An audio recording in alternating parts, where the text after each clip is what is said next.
Hello everyone, welcome to our channel. इस video में देखेंगे कक्षा 7 के विषय हिंदी के अर्धवार्षिक परीक्षा प्रश्न पत्र को। आपकी जो होने वाली एग्जाम है 13 दिसंबर से जो आपकी एग्जाम होने जा रही है अर्धवार्षिक परीक्षा, हम उसी से रिलेट आपके कक्षा 7 का विषय हिंदी का पेपर लेकर आए हैं, जिसमें आपको पूर्णांक मिलेंगे 42 मार्क्स। यानी कि आपको 42 मार्क्स में से नंबर लाने हैं। तो यहाँ हम टोटल 28 प्रश्न आपको बता रहे हैं विद आंसर्स, जिनमें 1 से लेकर के 20 तक के प्रत्येक प्रश्न है 1 अंक का, 21 से 26 तक के जो प्रत्येक प्रश्न है 2 अंक के हैं, और 27वां और 28वां प्रश्न है आपका 5 अंक का। तो यहाँ ध्यानपूर्वक केयरफुली रीड करिए इस पेपर को, क्योंकि यही एग्जाम पेपर में आपको यही पेपर मिलने वाला है। तो चलिए बिना देरी किए फटाफट से स्टार्ट करने वाले हैं हम क्वेश्चन फर्स्ट से। क्वेश्चन फर्स्ट है, पंखों की होड़ा होड़ी से क्या तात्पर्य है। यहाँ आपको 4 ऑप्शन दिखेंगे, जिनमें से करेक्ट ऑप्शन हो जाएगा आपका ऑप्शन नंबर के, एक दूसरे से आगे बढ़ने की चाह। सेकंड क्वेश्चन है, दादी माँ ने अपने संदूक से क्या निकाला। तो यहाँ आंसर लिखेंगे ऑप्शन खे, चमचमाता हुआ कंगन। थर्ड है, माँ बाप में समास है, माँ और बाप के बीच में क्या है, एक योजक चिन्ह। मैंने आपको कई बार पहले आपके गृह कार्य में बता रखा है कि योजक चिन्ह आपको जहां भी दिखे तो उसमें कौन सा समास होता है, द्वंद्व समास होता है।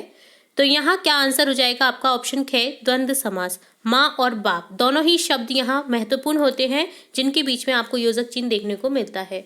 तो यहाँ जब इसे विच्छेद करेंगे, समास विग्रह करेंगे, तो क्या हो जाएगा, माँ और बाप।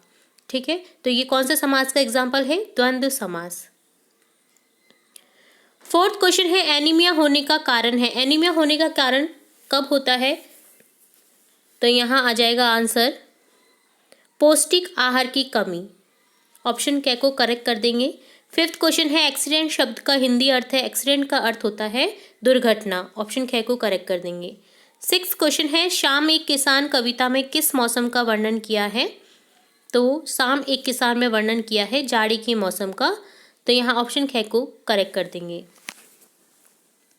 सेवेंथ है, बेग खटके यहाँ आया करो, माधव दास ने यह किससे कहा। यह कहा था माधव दास ने चिड़िया से।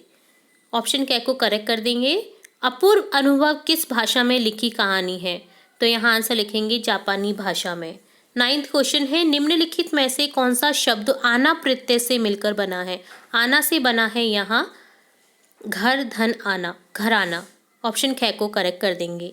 10th क्वेश्चन है, अपूर्व में उपसर्ग है ए धन पूर्व। जब इसे विच्छेद करेंगे तो क्या मिलेगा हमें शब्द ए धन पूर्व। यहाँ विच्छेद करने पर हमें मिल रहा है उपसर्ग ए। तो यहाँ आंसर करेक्ट हो जाएगा ऑप्शन गे। यहाँ ए गलती से लिख दिया है, आंसर लिख दिया है ए, यहाँ गे लिख देना है आपको। नेक्स्ट है, दिए गए शब्दों में से उचित शब्द का चयन करते हुए रिक्त स्थानों की पूर्ति कीजिए। यहाँ आपको कुछ वाक्य मिलेंगे जो कि अनकम्प्लीट हैं। तो यहाँ आपको क्या करना है, 2 शब्दों में से चूज करना है एक करेक्ट शब्द को और इन्हें फिल करना है। तो यहाँ देखते हैं 11th, रोहिणी उठकर अपने रिक्त स्थान विजय बाबू के पास गई। किसके पास गई थी रोहिणी उठ करके अपने पति विजय बाबू के पास। तो यहाँ लिख देंगे पति। 12 है, रिक्त स्थान कणों की कमी को एनीमिया कहते हैं। किनके कणों की कमी को कहते हैं एनीमिया। लाल रक्त के कण जो होते हैं, लाल कणों की कमी को कहते हैं एनीमिया।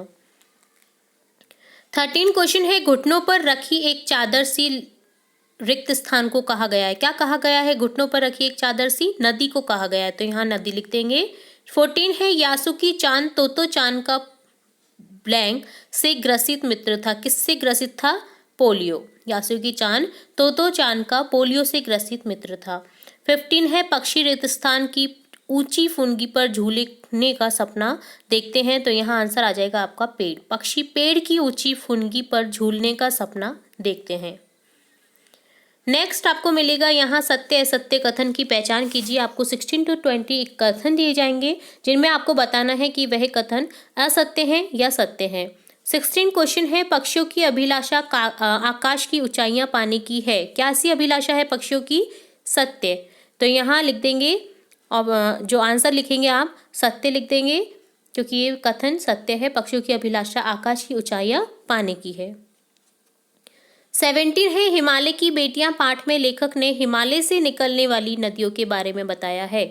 तो यहाँ सही है ये सेंटेंस, तो यहाँ सत्य लिख देंगे। 18 है मुरली वाला पहले कचौड़ी बेचा करता था, जी नहीं, मुरली वाला पहले कचौड़ी नहीं बेचा करता था, तो यहाँ आंसर कैसा लिख देंगे, ये असत्य है। 19 है जिन रक्त कणों का कोई रंग नहीं होता है उन्हें बिंबाणु यानी प्लेटलेट कण कहते हैं, तो ये सत्य है, तो यहाँ सत्य लिख देंगे। और 20 है रक्तदान एक प्रकार से पुण्य का काम होता है, तो ये सही है, तो यहाँ लिख देंगे सत्य।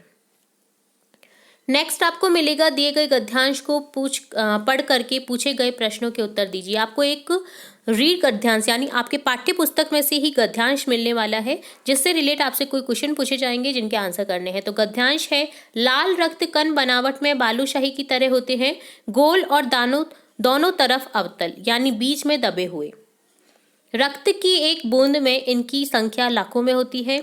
यदि हम 1 मिलीलीटर रक्त ले तो उसमें हमें 40 से 55 लाख कण मिलेंगे। इनके कारण ही हमें रक्त लाल रंग का नजर आता है। ये कण शरीर के लिए दिन रात काम करते हैं। सांस लेने पर साफ हवा से जो ऑक्सीजन तुम प्राप्त करते हो उसे शरीर के हर हिस्से में पहुंचाने का काम इन कणों का ही है। अब देखते हैं इससे रिलेटेड क्वेश्चन। 21 क्वेश्चन है, लाल रक्त कणों की बनावट कैसी होती है? तो यहाँ आंसर लिखेंगे, लाल रक्त कणों की बनावट बालूशाही की जैसी गोल और बीच में से दबी हुई अवतल होती है। 22 क्वेश्चन है, 1 मिलीलीटर रक्त में लाल रक्त कितने होते हैं? तो यहाँ लिखेंगे 1 मिलीलीटर रक्त में 40 लाख से ज़्यादा 55 लाख तक के कण होते हैं। 23 क्वेश्चन है, लाल रक्त कण शरीर में क्या काम करते हैं? तो आंसर लिखेंगे, लाल कण ऑक्सीजन को शरीर के हर हिस्से में पहुंचाने का कार्य करते हैं। नेक्स्ट देखेंगे, नेक्स्ट है दिए गए प्रश्नों के उत्तर दीजिए। यहाँ आपको कुछ क्वेश्चन पूछे जाएंगे जिनके हमें आंसर देने हैं। 24 क्वेश्चन है, रो रोकर का प्रयोग करते हुए एक वाक्य बनाइए। तो यहाँ रो रो का प्रयोग करते हुए वाक्य है, बच्चे की माँ काम पर चली गई, पीछे से बच्चे का रो रोकर बुरा हाल था। 25 क्वेश्चन है, नदियों से होने वाले कोई 3 लाभ बताइए। तो यहाँ लिखेंगे, नदियों के कारण पृथ्वी पर जीवन हरा भरा है, नदियों के किनारे ही बस्तियां बनाई जाती हैं, नदियां अपने साथ गंदगी को बहाकर ले जाती हैं। 26वां प्रश्न है, चिड़िया ने माधवदास से क्या कहा? चिड़िया ने माधवदास से कहा, सेठ मुझे डर लगता है, माँ मेरी दूर है। नेक्स्ट देखेंगे 27 क्वेश्चन। 27 और 28 क्वेश्चन जो है आपका प्रति प्रश्न 5 अंक का है। तो यहाँ क्वेश्चन पूछा गया है, शाम एक किसान हमें क्या संदेश देती है? शाम एक किसान जो कविता है हमें क्या संदेश देती है? अगर आपने कविता नहीं पढ़ी है तो मैंने आपको एक कविता भी समझा रखी है, स्टार्टिंग से लेके एंड तक के सभी क्वेश्चन आंसर्स भी बता रखे हैं इस चैप्टर के। अगर आपने किसी कारणवश वो वीडियो नहीं देखा है तो आप हमारी प्लेलिस्ट में जाकर के या फिर हमारे डिस्क्रिप्शन बॉक्स में इस पाठ की लिंक को देख सकते हैं। तो यहाँ आंसर लिखेंगे, यह कविता हमें प्रकृति के महत्व को बनाए रखने का संदेश देती है। कवि ने किसान के रूप में जाड़े की शाम के प्राकृतिक दृश्य का चित्रण किया है। यहाँ इस प्राकृतिक दृश्य में पहाड़ बैठे हुए एक किसान की तरह दिखाई दे रहा है, आकाश उसके सिर पर बंधे साफे के समान, पहाड़ के नीचे बहती हुई नदी, घुटनों पर रखी चादर सी, पलाश के पेड़ों पर खिले लाल वाल फूल, जलती अंगीठी के समान, पूर्व क्षितिज पर घना होता अंधकार, झुंड में बैठी भेड़ों जैसा और पश्चिम दिशा में डूबता सूरज चिलम पर सुलगती आंख की भांति दिख रहा है। यह पूरा दृश्य शांत है। अचानक मोर बोल उठता है, मानो किसी ने आवाज लगाई, सुनते हो। इसके बाद यह दृश्य घटना में बदल जाता है, चिलम उलट जाती है, आंख बुझ जाती है, धुआं उठने लगता है, सूरज डूब जाता है, शाम ढल जाती है और रात का अंधेरा छा जाता है। तो बेसिकली इस कविता में आपको प्रकृति के बारे में संदेश दिया गया है कि कितना मनोहर प्रकृति संदेश दे रही है शाम के टाइम। ठीक है, जाड़े का महत्व बताया गया है इस जो दृश्य है इसमें। तो इस तरह से शाम एक किसान हमें इस तरह का संदेश देती है। और लास्ट क्वेश्चन है 28, अपने घर पर आवश्यक कार्य होने के कारण एक दिन के अवकाश हेतु अपने प्रधानाचार्य को प्रार्थना पत्र लिखिए। आपके घर पर कोई आवश्यक कार्य हो गया है जिसके कारण आपको एक दिन का अवकाश लेना है, तो अपने प्रधानाचार्य को आपको प्रार्थना पत्र लिखना है। तो देखते हैं सेवा में श्रीमान प्रधानाचार्य, आपको यहाँ प्रधानाचार्य लिखना है क्योंकि आपको लिखा गया है प्रधानाचार्य। राजकीय उच्च माध्यमिक विद्यालय व्यावर, विषय लिखेंगे आवश्यक कार्य हेतु, अवकाश हेतु। महोदय, सविनय निवेदन है, मेरे घर पर अति आवश्यक कार्य होने के कारण मैं आज विद्यालय में उपस्थित नहीं हो सकता। आपसे अनुरोध है कि मुझे एक दिन का अवकाश प्रदान करने की कृपा करावे। सधन्यवाद। आपका आज्ञाकारी शिष्य। यहाँ आपको नाम लिख देना है, कक्षा लिख देना है, रोल नंबर लिख देना है। तो इस तरह से हमने देखा कक्षा 7 के विषय हिंदी का अर्धवार्षिक परीक्षा प्रश्न पत्र, जिसमें हमने टोटल 28 प्रश्न देखे हैं। हमने आपको स्टार्टिंग से लेकर एंड तक के सभी क्वेश्चन के आंसर बता दिए हैं। यही पेपर आपका एग्जाम पैटर्न में मिलने वाला है, आपको एग्जाम में मिलने वाला है।